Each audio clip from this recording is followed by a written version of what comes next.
It is quite easy nowadays to take a holy book like the Quran, read a verse from it and take it out of context. This is particularly so if we are dealing with an important, significant concept such as jihad. So if I was to read the verse in the Quran, وَجَاهِدْهُمْ بِهِ جِهَادًا كَبِيرًا, and strive or perform jihad against them, a mighty jihad, one can easily take this out of context and the implications could be quite severe. The concept of jihad is one of the most misunderstood, misused and abused concepts today. In fact, the very term jihad and the term jihadi that we often read in the papers or hear on television, and also sometimes by politicians, to refer to people committing terrorist crimes in the name of Islam is offensive. It is offensive not only because it goes against the spirit and the letter of the law of Islam, but also because it goes against the basic definitions of jihad. The etymology or the origin of the word jihad, as far as Muslim scholars are concerned, is juhud, which simply means to strive, to make an effort, or to exert oneself in the pursuit of a lawful end. Technically speaking, one could say, I am now in jihad, where I am exerting myself in trying to explain to you a complex concept such as jihad. The word jihad is commonly translated in Western discourse as a holy war. And not only is this concept or definition incorrect, but it contravenes Islam's position on the topic. Why? Because simply put, war is not holy, full stop. Many leading Muslim scholars have defined jihad in its widest sense. And so, for example, Al-Raghib al-Asfahani, a 12th century scholar of Quranic tafsir or exegesis, and an expert in the Arabic language, said jihad is of three types. One is the striving against the apparent enemy, striving against the devil or Satan, and of course, importantly, striving against our own egos or nafs, our own desires and our whims. And all these three types of jihad are included in the verse of the Quran where it says, وَجَاهِدُوا فِي اللَّهِ حَقَّ جِهَادِهِ, and perform jihad for the sake of God, a true jihad. Now, jihad needs to be understood in context, and that is why scholars look at the context to tell us whether the jihad relates to the jihad of fighting, or it is the struggle against one's own desire, or it is even the struggle in a day-to-day life to earn a lawful living for one's own family. This is substantiated by evidence from the sound narrations of the Prophet himself. So, for example, when a man asked the Prophet Muhammad, peace be upon him, as what is the most virtuous struggle or jihad? What is the most virtuous jihad? The Prophet, peace be upon him, said, a word of truth in front of a tyrannical ruler is a great jihad. Abdalla bin Umar relates that a man came once to the Prophet, peace be upon him, who was very excited and he wants to take part in a military expedition. And the Prophet returned to this young man and asked him a very important question: are your parents alive? The man replied, yes, my parents are alive. The Prophet then said to him, by serving them, you perform jihad. The type of legitimate jihad that involves combat and fighting is best known as qital. And given the very serious nature of this type of jihad and the destruction of life that may follow, it is governed by strict rules and regulations derived from Islam's sacred law or the Sharia. For example, the scholars look at verses like this one to talk about the limitation of jihad in the form of fighting. Therefore, the verse says, if they withdraw from you and do not fight you, and instead send you guarantees of peace, then God has opened no way for you to wage war against them. Elsewhere it says, fight in the cause of God those who fight you, but do not transgress the limits. For God does not love the transgressors. And this is a very important concept. In other words, even in a legitimate form of jihad, in the form of fighting, in the form of combat, something that is sanctioned by Islamic law, then the transgression of limits is not permitted, such as the killing of innocent people, bystanders, or anyone who is not in direct combat, regardless of their religion, gender, or age. Interestingly, Islam even prohibits the killing of such people under all circumstances and considers such actions as not a form of jihad, but rather crimes against humanity and are illegitimate as far as the sacred law of Islam is concerned. Jihad in the form of fighting can be valid under certain circumstances, such as defending one's own homeland against invasion or occupation, or even helping others who are subjugated to oppression and injustice, even though they are non-Muslims. And because of the very nature of the seriousness of fighting, it is heavily regulated, and the scholars of Islam distinguish legitimate forms of jihad in the form of fighting from acts of terrorism. In fact, all acts of terrorism fall under the term of hiraba. In Islamic legal terminology, hiraba simply means killing by stealth and targeting a defenseless victim in a way intended to cause terror in society.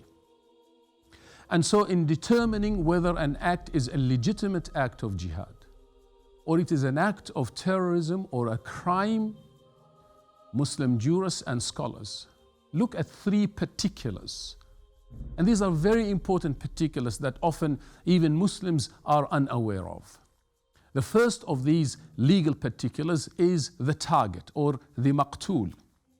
And the second, the authority for killing out the fighting or the killing Amir al-Qital.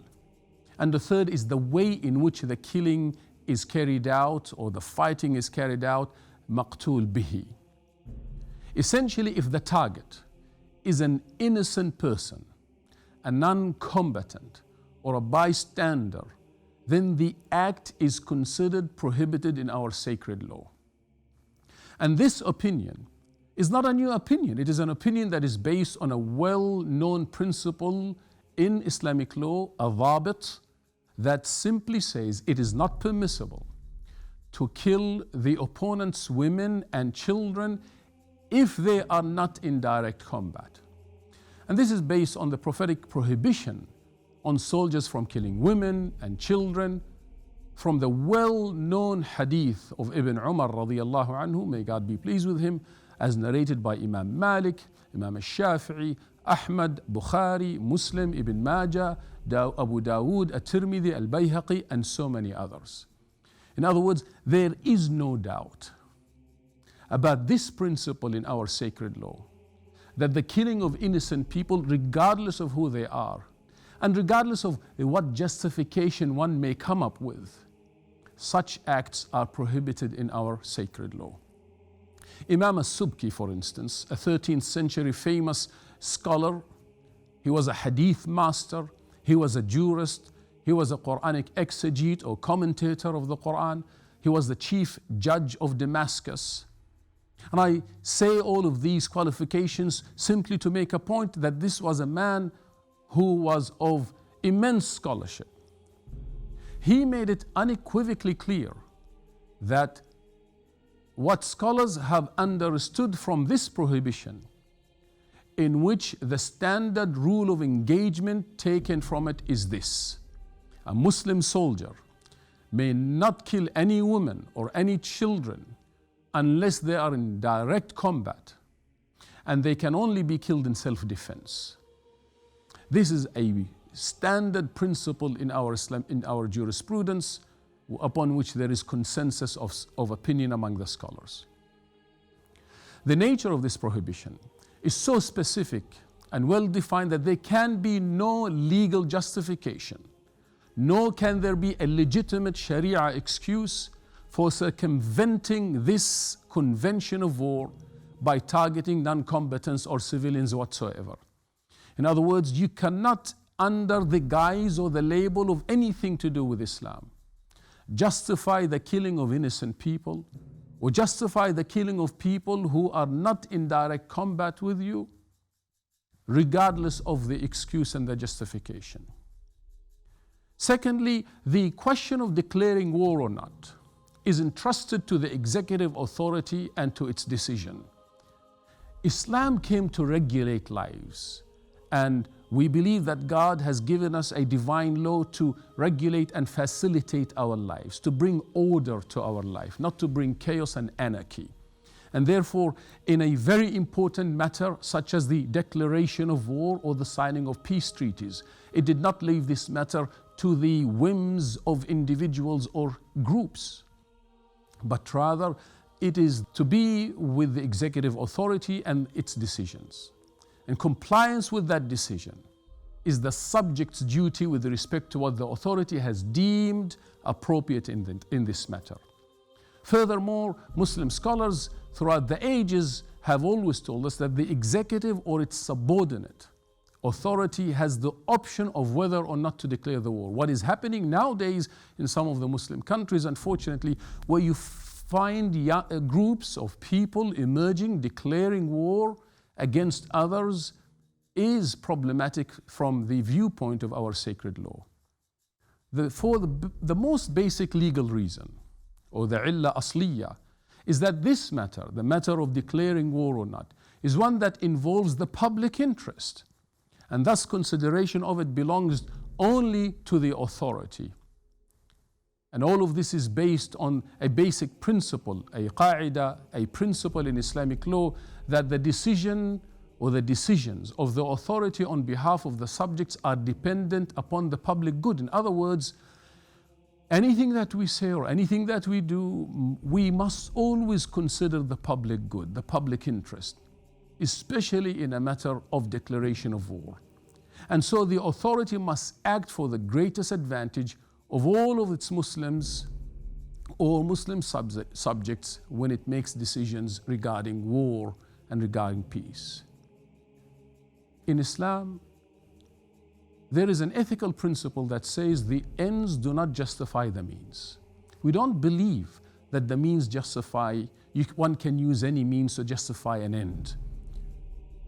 To the contrary, the end itself must be lawful and justifiable in order for the means to be also lawful and justifiable. There is no question, in fact, among Muslim scholars, and there is no difference or khilaf on this by any judge or mufti or faqih or jurist, that using any means to attain an unlawful end such as killing non-combatants in a place like Australia, for example, breaches the scholarly consensus or the ijma' of the scholars. Recently, hundreds of Muslim scholars signed a joint response that was sent to the leader of ISIS, Baghdadi. In this open letter, they stated what I have already said, but then they added few more important points that are worth considering. For example, we have seen that ISIS had killed a number of emissaries or people who were not in direct combat, yet they were killed and they were slaughtered. It is known in our sacred law that the killing of emissaries is totally prohibited. And what is meant by emissaries here are people who are sent from one group of people to another to perform a noble task, such as reconciliation or the delivery of a message. But also importantly, Islamic law has always prohibited the fighting and the subjugation and the oppression and the harming of minority non-Muslim communities living amongst them. And one of those communities that have lived for the last 14 centuries among Muslims throughout the Muslim rulers of the various centuries were the Yazidis. Until recently, with the emergence of a group like ISIS, the Yazidis have lived in a secure and a peaceful environment among Muslims. The Yazidis have lived there, and now they have been exiled, they have been persecuted in the name of some twisted interpretation of Islam. There is a total prohibition on the harming of non-Muslims, especially those who live as a minority community, among Muslims who ought to look after them and protect them. And there is no justification whatsoever in harming them. As the Prophet himself has said, and he who harms a protected non-Muslim who is living among Muslims, then I shall be his adversary on the Day of Judgment.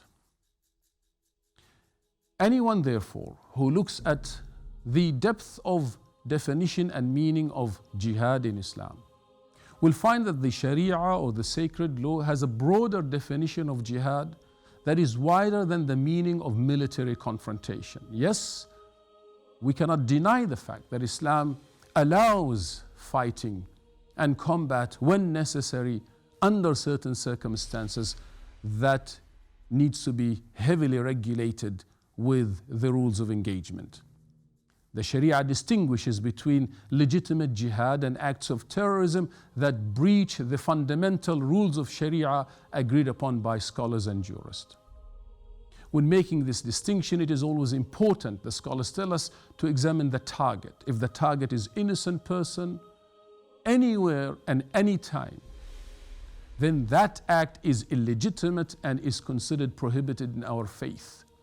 But also they look at the authority declaring jihad, and Islam is adamant on the point that it came to regulate society, bring law and order, and not to create chaos and anarchy. And that is why for a case such as declaring jihad or fighting, it is the executive authority, the power of the day, that needs to declare that. And the means do not justify the end, or the end does not justify the mean in Islam.